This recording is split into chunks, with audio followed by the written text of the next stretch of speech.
So yes, welcome to job updates by Shrenijan YouTube channel. Steel authority of India limited SAIL की तरफ से recruitment निकल करके आ रही है फॉर 2022। यस, यहाँ पर फ्रेशर्स एलिजिबल है, ऑल इंडिया अप्लाई कर सकते हैं। फुल टाइम परमानेंट सरकारी नौकरी आपकी रहने वाली है।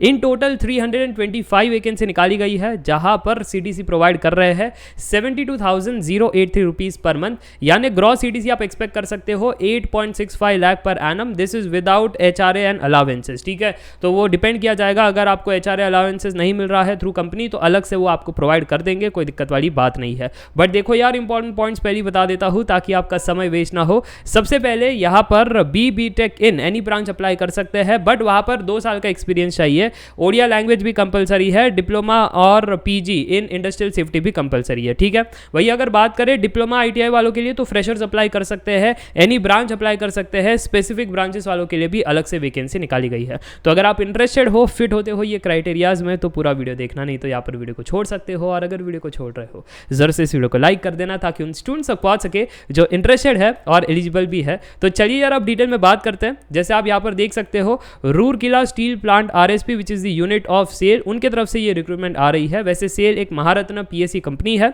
और ये जो लोकेशन है वो आपका ओडिया में रहने वाला है, यानी ओडिशा में रहने वाला है। ठीक है, चलिए अब बात करते हैं यहाँ पर वैकेंसीज के बारे में। एग्जीक्यूटिव की वैकेंसी के अंदर बी.टेक अप्लाई कर सकते हैं, तो आप यहाँ पर वैकेंसी देख सकते हो। बट मैंने स्टार्ट में बता दिया था ये 8 वैकेंसी के अंदर एक्सपीरियंस नीडेड है। ठीक है, वही बात करें नॉन एग्जीक्यूटिव्स के लिए तो यहाँ पर फ्रेशर अप्लाई कर सकते हैं।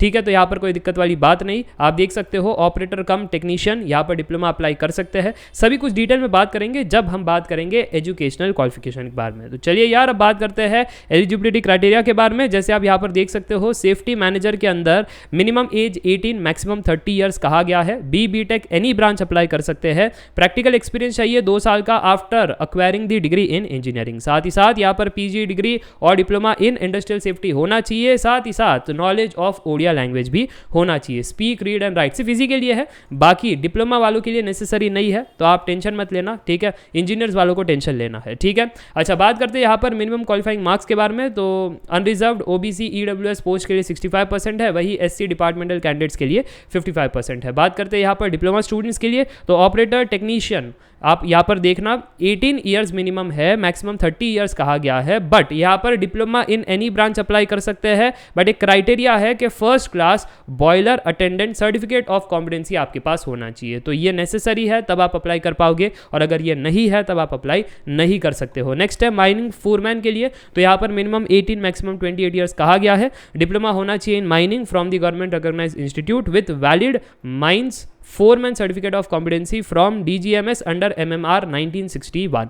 उसके साथ साथ 1 साल का experience in the relevant field after obtaining the mines foreman certificate of competency. ठीक है, और ये एक्सपीरियंस यहाँ पर भी है और कुछ पोस्टों के लिए है, जैसे सर्वेयर के लिए भी 1 साल का सर्वेयर का एक्सपीरियंस चाहिए। ठीक है, तो यहाँ पर आप पढ़ सकते हो डिग्री के लिए यहाँ पर माइनिंग और diploma in mining and mine survey भी चल जाएगा। ठीक है, नेक्स्ट यहाँ पर operator cum trainee S3 minimum 18 maximum 28 years. यहाँ पर ब्रांच स्पेसिफिक है, जैसे mechanical, metallurgy, civil, electrical, electronics and telecommunication. Without any certificates आप अप्लाई कर सकते हो, बस आपके पास डिग्री होनी चाहिए, ये यहाँ पर रिक्वायरमेंट कहा गया है। और ये डिग्री के अंदर जो डिप्लोमा की डिग्री है उसके अंदर आप देख सकते हो मिनिमम 50% मार्क्स होना चाहिए फॉर यूआर ओबीसी ईडब्ल्यूएस, वही 40% मार्क्स होना चाहिए for SC ST PWD and departmental candidates. बात करते हैं यहाँ पर फायर ऑपरेटर ट्रेनी के बारे में। मिनिमम 18 ईयर्स मैक्सिमम 28 ईयर्स कहा गया है। यहाँ पर आपके पास ग्रेजुएशन चाहिए इन एनी स्ट्रीम या फिर 3 साल का डिप्लोमा चाहिए इन एनी स्ट्रीम, बट उसके अंदर फिर बाद में कुछ क्राइटेरियाज है। सब ऑफिसर कोर्स आपके पास होना चाहिए from national fire service colleges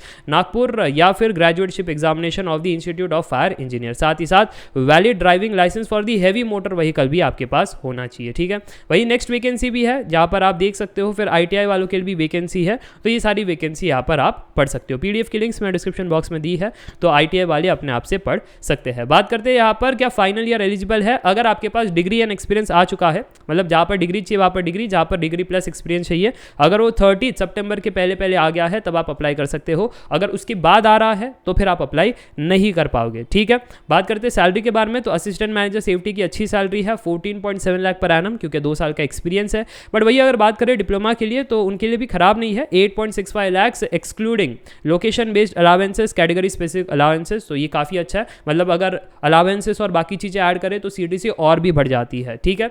चलिए अब आगे बात करते हैं सिलेक्शन प्रोसेस के बारे में, जो सबसे इंपॉर्टेंट है। तो यहाँ पर CPD एग्जाम होगा, उसके बाद स्किल टेस्ट, ट्रेड टेस्ट, जो भी रिलेवेंट टेस्ट है वो कंडक्ट किया जाएगा और फिर आपको नौकरी मिलने वाली है। अब CPD एग्जाम के बारे में बात करें तो यहाँ पर attendant come technician trainee HMV and fireman come fire engineer engine driver, तो उनके लिए यहाँ पर जो टेक्निकल नॉलेज है वो 20 का होने वाला है और टेक्निकल एप्टीट्यूड टेस्ट के अंदर 80 का होने वाला है, ठीक है। तो ये 20-80 का रेशियो कहा गया है। ओके आगे बात करते हैं यहाँ पर फॉर ऑल अदर पोस्ट, तो उसके लिए 50-50 का है, ठीक है। चलिए अब आगे बात करते हैं यहाँ पर कितने घंटे का एग्जाम होगा। 2 घंटे का एग्जाम है, जहाँ पर 50% ये आप कह सकते हो एक क्वालिफाइंग मार्क है। ये 50 परसेंटाइल है, ये 50 एग्जैक्ट परसेंट नहीं है, ठीक है। फिर अगर आप SC ST OBC हो तो उस केस में आपका परसेंटाइल और कम हो जाता है, 40 परसेंटाइल हो जाता है, ठीक है। चलिए अब आगे बात करते हैं यहाँ पर कैंडिडेट्स क्वालिफाइड इन CBT, तो क्या उनको सीधा नौकरी मिल जाएगा? नहीं। Operator come technician, fire mining foreman, surveyor, mining met, operator come technician trainee, attendant come technician trainee and जितनी भी ये वैकेंसी है उसके अंदर फिर बाद में आपको स्किल टेस्ट, ट्रेड टेस्ट, ये सारा आपको करना पड़ेगा, ठीक है। वही अगर आप बात करें यहाँ पर फायर पोजिशंस के लिए तो यहाँ पर आपका फिजिकल एबिलिटी टेस्ट होगा और फिजिकल एबिलिटी टेस्ट यहाँ पर डिटेल में बताया गया है, ठीक है। तो मुझे लगता है सारी चीज़ें क्लियर है। फिजिकल स्टैंडर्ड्स के बारे में भी इस PDF में दिया गया है, तो ये आप ध्यान से पढ़ना। टेस्ट सेंटर्स थोड़ा सा दुखद है क्योंकि पैन इंडिया नहीं है, टेस्ट सेंटर सिर्फ 7 सिटीज़ में है, जैसे आप यहाँ पर पढ़ सकते हो, ठीक है। चलिए आगे लेकर चलता हूँ, बात करते हैं एप्लीकेशन फ़ीस के बारे में। ये भी दुखद है क्योंकि एप्लीकेशन फ़ीस काफ़ी ठीक ठाक रखी गई है। जैसे अगर आप मैनेजर के लिए अप्लाई कर रहे हो तो 700 है, और वही अगर आप SC ST PWD ex serviceman हो तो उस केस में जस्ट प्रोसेसिंग फीस आपको पे करनी है 200। और यहाँ पर आप देख सकते हो नॉर्मल स्टूडेंट्स के लिए, जनरल OBC EWS के लिए एप्लीकेशन प्लस प्रोसेसिंग फीस दोनों है। अच्छा वैसे ही अगर बात करें ऑपरेटर कम टेक्नीशियन के लिए तो 500 रुपीज़ है, वही अगर माइनिंग मेट, अटेंडेंट कम टेक्नीशियन और बाकी चीज़ों के लिए बात करें तो 300 रुपीज़ रखा गया है। और ये कैसे भी पे कर सकते हो, नेट बैंकिंग, क्रेडिट कार्ड, ये सारी चीज़ यहाँ पर अलाउड है, तो कोई दिक्कत वाली बात नहीं है। बात करते हैं अप्लाई कैसे करना है, तो उसका लिंक मैं डिस्क्रिप्शन बॉक्स में दे दूंगा। तो यहाँ पर भी आप देख सकते हो, वेबसाइट पर जा करके करियर्स में जा करके आप अप्लाई कर सकते हो, और कोई भी अदर मोड नहीं है, ऑनलाइन मोड ही है। और आपको valid email ID and mobile number रखना पड़ेगा 1 साल के लिए, क्योंकि सारी कुछ चीज़ें इंटीमेट की जाएगी ऑन दैट ओनली। बात करते हैं process of submission of application form, तो एक एक करके स्टेप बाय स्टेप यहाँ पर डिटेल दिया गया है, पढ़ करके आप अप्लाई कर सकते हो, ठीक है। और अगर बात करें एप्लीकेशन फ़ीस कैसे भरना है, सारा कुछ यहाँ पर ऊपर दिया गया है। पेमेंट ऑफ ट्रैवलिंग एक्सपेंसेस दिया जाएगा या नहीं दिया जाएगा, इसके बारे में भी यहाँ पर बताया गया है, ठीक है। चलिए इंपॉर्टेंट डेट्स के बारे में बात करते हैं, कब से अप्लाई कर सकते हैं। आज अप्लाई नहीं कर पाओगे क्योंकि आज 31 अगस्त है, 6 सितंबर से आप अप्लाई कर सकते हो, 30 सितंबर तक आप अप्लाई कर पाओगे। तो चलिए आज के लिए बस इतना ही। I hope you enjoyed the video. अगर वीडियो पसंद आती है ज़रूर से इस वीडियो को लाइक करना, चैनल को सब्सक्राइब करना। ऐसे ही ऑथेंटिक जॉब अपडेट्स के लिए मिलते हैं नेक्स्ट वीडियो में। Up till then take care, bye bye for now, see ya. चलो।